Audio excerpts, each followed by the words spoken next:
Out of the investors, the prospect that you put on your list, how many of them are cold relationships? Most was cold, probably 75% cold. And then there was like a point in time where the cold changed. Like it's like you have on a list and then you meet people and then they're like, oh yes, please. And This is Allstar Allocator with Austin Jia. And today we're talking about one of the hardest skills in business, how to raise money. My guest today is Brett Calhoun, Managing General Partner at Redbud VC, a top decile performing venture capital firm. Brett was previously recognized on the Forbes 30 under 30 list for venture capital and has raised over 40 million across his own startups and venture funds. Whether you're a startup founder pitching your idea or a fund manager convincing investors to back your strategy, fundraising is key. Without further ado, let's jump in. Well, thank you for taking the time. And I'd love to start the conversation by asking you to give us an introduction about yourself and your firm. Yeah, awesome. Thanks for having me. My name's Brett Calhoun. I'm a general partner at Redbud VC. We invest in resilient people across North America at the earliest stages. We don't really care what industries you're in as long as you're building a massive tech company. Sounds good. I was in Columbus, Ohio a few weeks before, and they were hosting this year's 30 under 30. And you were part of that program, right? Which year were you in?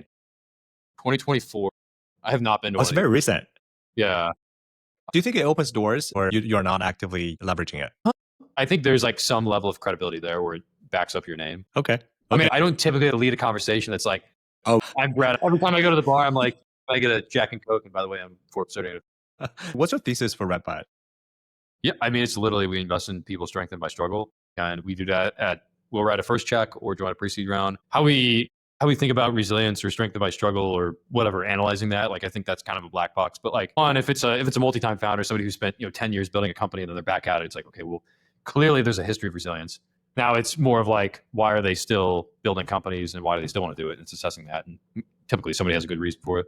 If it's like a newer entrepreneur, the easiest way is to like be able to track what they're doing for like a few weeks or a couple months. And like, we like supporting entrepreneurs who don't come into fundraising as like, hey, I have this amazing idea. I'm the first to have this idea, which is probably not true. And I need $5 million. It's like, that's not for us. It's more the teams who have the skill sets where I don't really care if you're starting the company bootstrapping like nights and weekends or like full-time, because at some point that company will consume your life and you will have to go full-time, but you just may not have the means or the life to do that.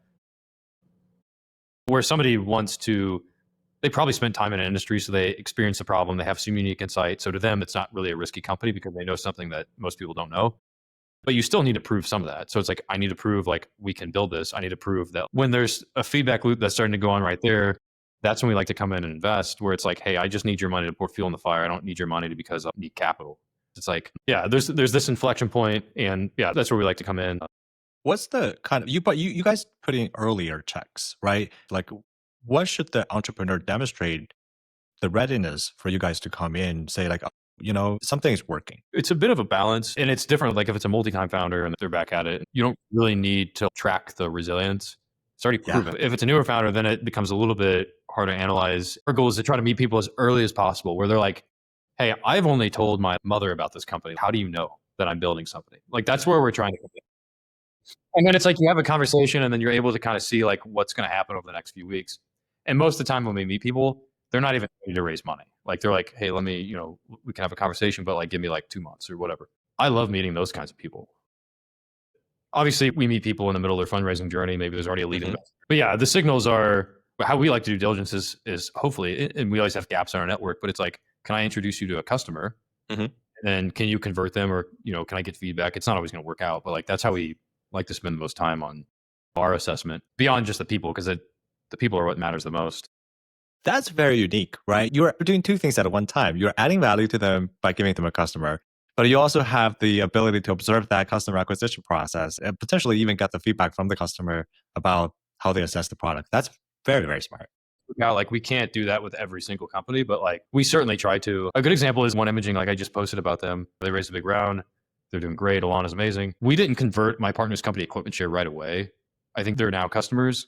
But early on, we were able to say, okay, because what One Imaging does is they lower the cost of imaging care for self-pay employers, for their employees. We're able to pull the data and say, okay, this is how much Equipment Share spends on imaging care, and this is how much they could have spent if they used One Imaging. And it was like millions of dollars in the variance. This is a no-brainer. People are going to use this. So there's that component. And so like it's resilience. And then the second thing is That's really important. It's not really on our website, but like, it's obviously not as important as resilience because that's what will always get you through everything. It's like the Migrate Mate company we invested in. Like these guys previously had like a career in like memes. So very specific skill set. They were like going and sponsoring like TikTok influencers. Like they're sponsoring pieces to like post about Migrate Mate. And like they just blew up in like a few weeks. So we look for people who are like really good at that. Or like the first investment we made out of the new fund, they raised like a angel round basically, and it was just customers. So they raised 800K and it was literally only customers. Now they have people who are financially incentivized to 100% convert once the product's done. You were a founder before for a startup, right? Does that change any of your investment thesis or the process you invest? Allows you to appreciate the things that are like under the hood that they may not want to share when they're talking to investors. Like you may come off as like you and your co-founder best friends and you're frolicking through the flowers, but it's not actually like that. And you see founder breakups all the time. I think it's just like appreciating like that kind of stuff is certainly going to happen and it's probably being hidden. Sympathy. Do you think that makes you soft as an investor? Because some investors have never done it. They start up and they just become an investor by training and they expect everything but like, book level excellence. So like you have to hit triple, double every single time. Otherwise, you're not a good founder. And sometimes they bring the best out of the founder. What do you think? I don't necessarily think so. I think when you start out in venture, everybody's kind of like soft. So when you start out, everything looks good. It's like your bar is here because you just haven't seen the world. When you start on venture, the risk of being an operator to investor, which I had a few years of somebody who's been really successful may have 10, 20 years. So my partners, they've been building their company for 11-ish years. The risk you may have as an operator is that you have a bias towards somebody that's building a company like you built yours. Or that, like you look for somebody to have the same journey as like you had when like everybody has a different one. Or maybe you try to like force those insights on somebody. And so that could be a risk as an operator investor, but like there's good things about both. I'm a little bit more data driven, I think, in my approach and a little bit more probably leaning more towards like a traditional investor versus an operator investor, whereas my partners are both operators. And so we're able to kind of balance those different experiences, which I think is very important. Yeah. Because it's completely different perspectives. And in your conversation with the founder, maybe first time conversation, do you read their decks or do you want them to talk to you about the decks? Typically, I probably spend, 30, 60 seconds on a deck ahead of the conversation. I mean, you just kind of know like when something's interesting. But yeah, typically you just want to have a conversation, like just understand who they are, why they're doing what they're doing, why this company should exist, and where they came from. From your vantage standpoint, because you have the benefit of looking across many ideas, and sometimes you have different teams doing the exact same idea or very similar ideas, right? How do you assess like this team is better than the other? And, everybody's saying like we're backing the best founder or the great founders. Like from a regular founder standpoint, you're only looking at yourself. Maybe your peer one or two. There's not much data points. Like if you could help establish a benchmark, like what are great founders? It is the ones. So one, the inflection point we talked about. Let's just assume it's a first-time founder, not a whatever. The first-time founder. So they're hitting that inflection point. You're able to see like, I always ask them like, when did you start your company and what have you executed on? Because you want to see what the velocity of execution looks like. It's very important. And then you can clearly tell if somebody's good at articulating, but you also want to ask very detailed questions and get to the root of like what they're doing. Because somebody who's good at articulating could be a mask of somebody who's really good at sales. And so you want to make sure that it's not just somebody that's good at selling you something and there's no depth to it. And so you try to sniff that out. And then that also helps sniff out some of the bullshit. If it seems too good to be true, there may be something a little funny happening. So you have that. And then it's most industries, which we now focus, we're a bit more leaning towards vertical type companies these days. I think that's just the nature of like AI and the evolution of technology. And if that's the case, you probably want somebody who spent, a decade or two in a specific industry that has credibility to open up doors. They have the Rolodex already. They have the distribution. Like that's like, if you don't have that, you're probably going to spend 9 months beating your head against the wall trying to do customer discovery and understand something that somebody else already knows about. And so, yeah, we look for somebody who has that. Obviously, the technical skills matter. I mean, that's fairly easy to assess for. We don't invest because we can add value, but like if there's like an opportunity where like we could like bring Equipment Share in as a customer or like somebody from our LP base as a customer, like that's always awesome that we can immediately come in and add value to the company. We're certainly not anything like the flash in the pan. Somebody's coming out of one of the SF accelerators and the $2 million pre-seed turned into $8 million. XYZ's in the round, so like everybody else floods in. Like that's not at all like we're looking for. Yeah, we could care less about that, which is the strangest thing because like when you talk to a lot of like fund of funds or like big institutional investors, it's like checking a box like how many logos have you invested with. Uh-huh. So weird. Anyways, Yeah. I mean, some people would like to get the validation from other credible people. So that's a de-risking thing for them. But how did you decide if you have the opportunity to lead a round versus just to participate? What comes to your factoring? I mean, we don't really care about that, I should Hmm. say. So last fund, we were certainly a follower first check, not a lead investor at all. Hmm. We had some that we put in like we were the only venture fund in the round, and then later they raised a round. I mean, we have one company in this fund that we technically kind of led, but we're also the first check, and like it doesn't change. Like we always do diligence as if we're leading the round. Like if somebody else led the round and they gave us all their diligence, we're still going to do our diligence. Like it's not, yeah, we don't like make it easier on ourselves if somebody else so what I'm saying is like it wouldn't look any different if we were leading or we're not. That's just how we run our model. We don't do any like I mean, we're at the early stages, so we don't do anything with like board seats. So it doesn't really matter anyway. The only reason you would like at this stage, the only reason you would say you're a lead investor is just to be like, I don't know, I'm the lead investor and you can like put it in the press. Like we don't really care. Because if we put in a first check, we're still going to go help the company raise funding. And if somebody else came in and said, I want to co-lead, I want to be a lead investor. Good for you. Great. And how do you think about portfolio construction? For example, like, are you looking to diversify on different ideas, not to, bet the same two ideas on within the portfolio? Are you trying to time it? Like, any thoughts on the portfolio construction? Yeah, we definitely try to stay away from investing in competing companies, partially from the sense of like, okay, well, this may, piss off a founder. And then second, it's like, well, we're a generalist fund. So like, you don't want to be like super weighted into like this one specific niche of an industry. I think there's a few things. You want to have good portfolio diversity across different industries, across different geographies, across different founder profiles, across different round dynamics. So like, you want to have like opportunities where you come in and like there's a really attractive valuation or you're early, like you can negotiate terms, whatever. Then you have some where it's like expensive. But like you want to stay open-minded about valuations because you don't want to pass on opportunities just because of the valuation. Like it's, I mean, assuming somebody's not just like taking advantage of you and raising some absurd round, but like be disciplined about ownership, but also open-minded. And so naturally it's like you kind of have this mixed bag of like expensive and like fair prices or whatever. Maybe from the opportunity, it's a fair price, but so you have that to balance. But in this second fund, we're closing. It's about 40 companies. We have minimal reserve strategy. So like 10% reserves pre-seed stage. So it's like, it's hard to really know. The risk of a pre-seed to a seed company is not like that much greater. So knowing which seed companies to double down on is quite hard. It would make way more sense if you're a seed doubling down on Series A. So we've maintained a minimal reserve strategy. Maybe in the next fund we'll have more. We'll see. I mean, we're constantly learning and the strategy is evolving. Is there any company, like a dedicated person from your firm helping fundraising, or it's mostly you and your co-founder? It's us. Yeah. Do you outsource? We use AngelList. I guess it would just have to come down to the cost. Like if our fund was bigger, would it be cheaper? I don't think so though. AngelList is pretty fairly priced. You have the portal to onboard LPs, to sign documents, and then they do all the fund accounting, they do all the K1s. It's all in one place. They work with our auditor. Mhm. Unless we were like multi-hundred million, we had the management fees to hire like our own CFO. I don't see why we would move off of them. They have a really great product and a good team. White glove support for the LPs as well. So I still find myself being like a customer success person through the fund closing and onboarding process. Yeah. They do a lot too to help answer questions and onboard people and help them switch over things that were wrong or whatnot. And a couple of questions that I have is around fundraising for VCs. Sometimes raising a fund is harder than raising a startup because you have an idea, not a product. You have a process sometimes, takes years to prove out. What are the toughest part for your fundraising journey? I do think raising a fund is harder than raising a startup because of the volume needed. Because it takes, like if you're a first time founder and you can go out and work hard and raise money from investors.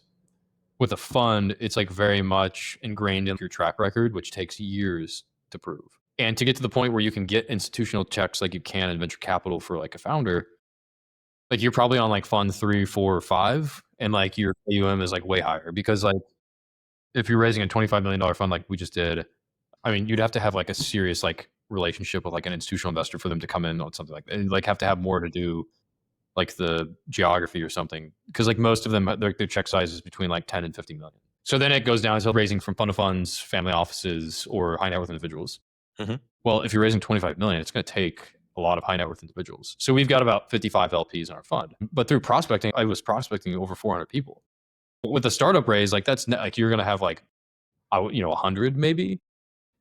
Like if you know what I mean, like, and that's kind of like on the case of you're really trying to fundraise. So it just takes time to connect the web because this person you may have coffee with, but knows these two people. Then he introduces you to those two people. They both might also pass, but they introduce you to these four people. And it's like, it just takes time. So then we started doing events and those helped a ton. We'd come in and have happy hour and do a quick talk, not like a slide presentation. We just talk about like what we're building, who we are, our Mhm. story, and get people excited. Even like people in the room who couldn't invest, but they were champions for other people. So it's just like, yeah, it's trying to expedite those network effects. You may be talking to somebody who wants to invest 100K and it takes 3 coffee meetings, or you may invest in somebody that wants to, or talking to somebody that wants to invest $1 million and it takes 5 minutes. Like Yeah. it's just balancing all those things, but like they're all important. Like the little guys matter because they introduce you to like the big people sometimes.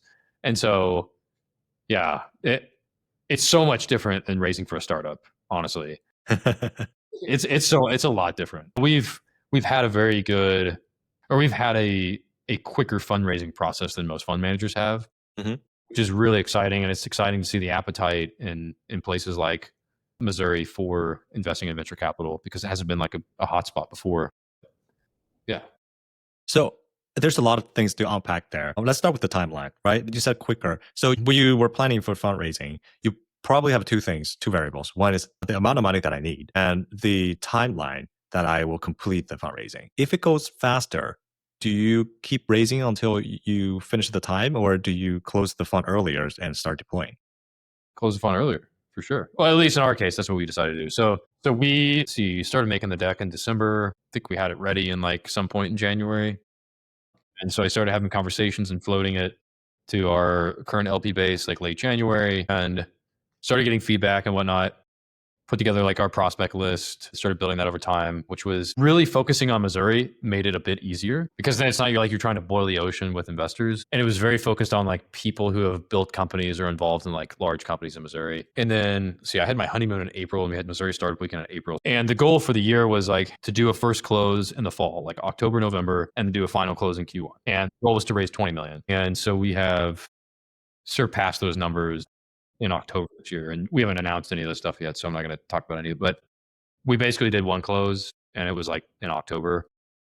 And there's a couple stragglers that were like pulling in last minute to kind of round out the new cap. But yeah, it was a good fundraising experience. There was like a month there where I was just like, man, this is going to be a slog. And I really hope we can hit our timeline. And then we had a couple companies hit at the right time. Somebody say something once that was just like, when you're going from fund one to fund two, you have to have a company that's like ripping in the middle of raising fund two. And that's how you raise fund two. And then it's kind of like, then you get to fund three and it's like you have DPI and you have companies ripping in fund two. And then you raise fund three. And so that's literally what happened to us was like, we had a company like rip in fund three and we just had some distributions too. So we have some DPI with our first fund already. That's a great progress. And out of the investors, the prospect that you put on your list, how many of them are cold relationships? How many of them are warm? Most was cold, probably 75% cold. And then there was like a point in time where the cold changed. Like it's like you have a list and then you meet people and then they're like, I can introduce you to these people. And you're like, oh, yes, please. It just takes time. As we were going to different hotbeds in Missouri. You have Columbia, St. Louis, Kansas City, Springfield, Missouri, Cape Girardeau, Missouri. A lot of us, I need to go look at the numbers and see how many cold outreaches actually closed. It's quite a few. It's more than you would think. Like there was one, like we have this one guy who founded one of the larger companies ever come out of Missouri, public company, fintech company. He's based in St. Louis, New York. And I knew he was speaking at an event, so I drove up to St. Louis just because I was going to try to meet him in person. Of course, he didn't respond. He's on the board of like 3 public companies. And yeah, I had somebody introduce me to him at the event, and he was just like, it was I made a horrible introduction for myself, and I could just tell he was just like, who is this guy? I came back at the end of the event, and I like grabbed his arm. I was like, hey, my partner's company's about to go public. You could probably give him some feedback. And so he was like, oh, this is actually interesting. Like, yeah, let's set up a meeting in New York. And so we set that up. And then I had also found the guy who runs his real estate at the event. And I had told him about what we're doing. And he's like, oh, let me connect you to the CFO for his family office. And so I meet the CFO and he was just like, yeah, this makes a ton of sense. Like we should support this. And then he was like the champion to getting that investor committed. It was a bigger check. And then it took like 2 or 3 months to actually get a yes. When you get somebody like that to say a yes, then you have a ton of dominoes that fall over with it. Exactly. Are they okay with being publicized, like privately publicized? Somebody's in the book right now, and are they okay with that? I think so. It's on our website. It's Jim McKelvey. Okay. He's an advisor for us now too. So he founded Square with Jack Dorsey. Yeah, absolutely. Do you think it's long or short? I mean, to me, it feels short because it's from a cold relationship to actual investment. 3 months is pretty fast. Is it? You look at it from that perspective. I think it's long. You live through every day. Well, I guess from cold, you're not wrong. Because there's like a bit of a period where like, well, it just depends like who you know that I know, because you're probably going to back channel and like do some references. Oh, is this guy like trying to like defraud me? Like, is this Redbud thing like real? Because there's like some people I know who I've had like 5-minute conversations with, or like I didn't even talk to.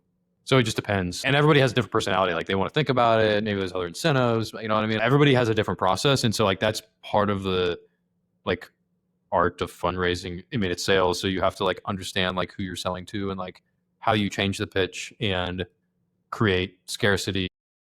You know, like somebody might look at it as like it's fun and like I get to be part of this like really cool community. Some people look at it as just numbers of like, okay, venture capital risky, but like I can make a lot of money. Like everybody has a reason. And so it's just like pulling the heartstrings in the right time, selling the right things, highlighting the right things. What's your cadence during the 3-month time for follow-ups? Like, what did you do to keep that relationship or conversation going? Maybe every other week. Like, you don't want to be annoying, you know what I mean? Like, at the same time, it's like, in this situation, I think they kind of get it. It's like, it's a high profile, like having him involved is like worth more than just the capital, you know what I mean? Yeah. So I like really wanted him part of the fund. So it's kind of going back and forth with the CFO about, you know, different strategies. Like he was really open with me about it. He's great, Matt Finley. So I don't know, I think it was like every other week or something. It wasn't that bad. It wasn't like pestering them all. Well, it takes a lot of courage to reach out. And you personally drove there and you set up the meeting. Many people want to do it, don't actually do it. Yeah.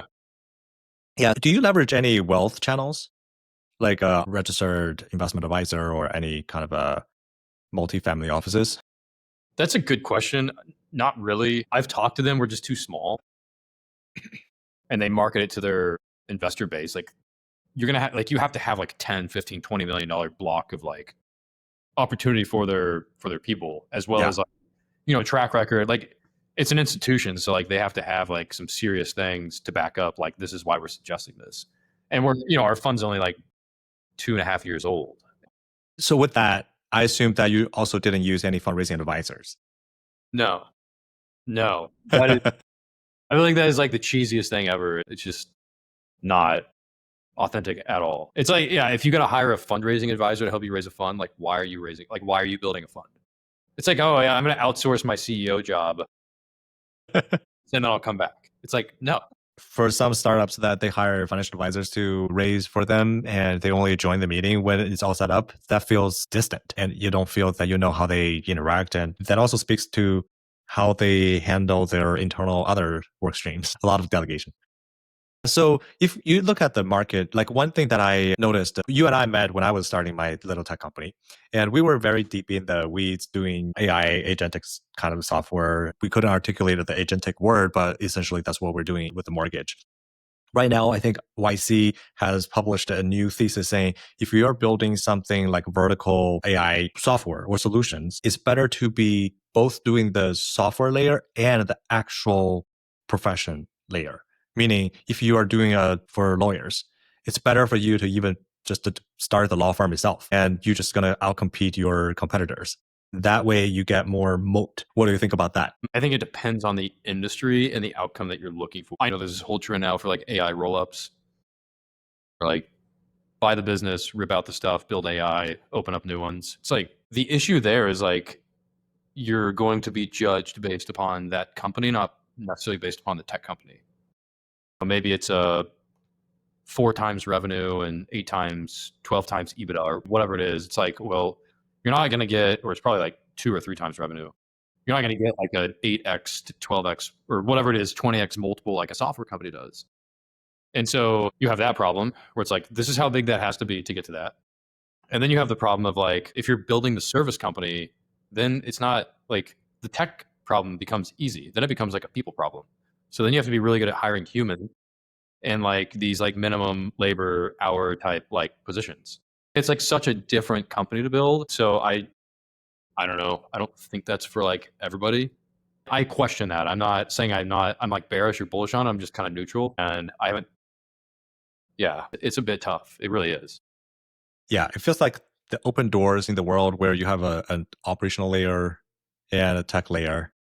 And now they're preferring that because it has more moat. You have the right type of like founder, like my partner's company, like that's basically what they do. It was like they built the equipment rental company and it's tech enabled.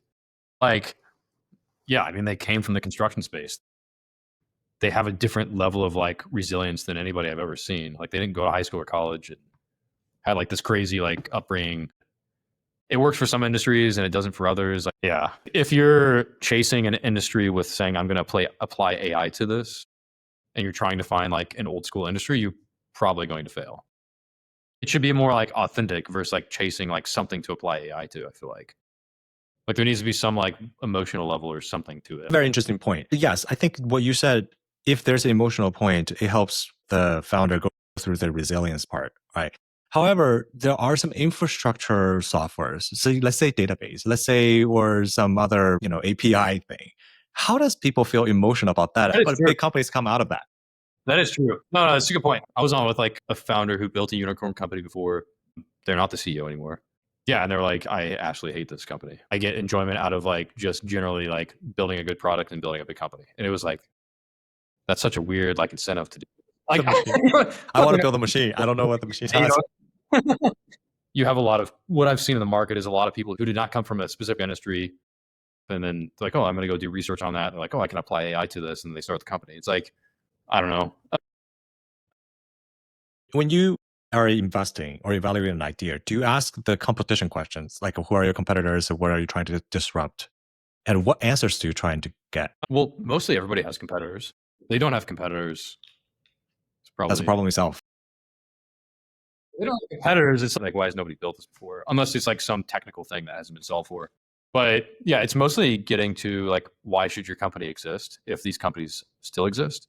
Or like, what unique insight or how are you thinking about the world differently than your competitors? And sometimes it's not always an easy answer. Sometimes it's more about somebody just outworking, out executing the competitors. The scary thing today is like AI allows legacy companies to move fairly quick. Yeah. Before it used to be like, oh yeah, like there's a big company in the space, but like we're small and nimble and we're going to out execute them and have better branding. And it's like, well, this big company now has all the data and like they don't need that many engineers. I don't know what your thoughts are on that, but that's a real thing. And they're also, well-established company are locking arms with deals together. Do you think there will be a barbell effect where, the big companies are doing really big projects and the smaller solo founders can have a decent exit, but it's not like it's harder to achieve the outsized exit? that's a good point. I mean, I honestly don't know. It's really just speculation at this point. Yeah, I don't really know. There's going to be like this barbell effect and then it just never really happens. Yeah. Yeah. I don't think so. Yeah, I don't think so. At this point, I am not convinced that's true.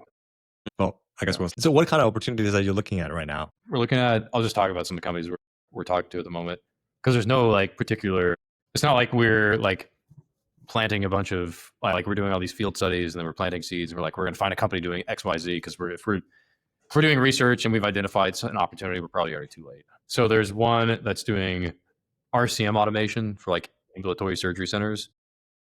I really like the idea of the RCM automation space, and the opportunity there is a bunch of verticals and vertical opportunities because of the nuances with coding and QA and different things that the physicians have to do in the physician offices. So there's one there. There's one in freight forwarding. Companies in China paying companies in the US. It's really expensive and hard. It's a great application for USDC with stablecoins.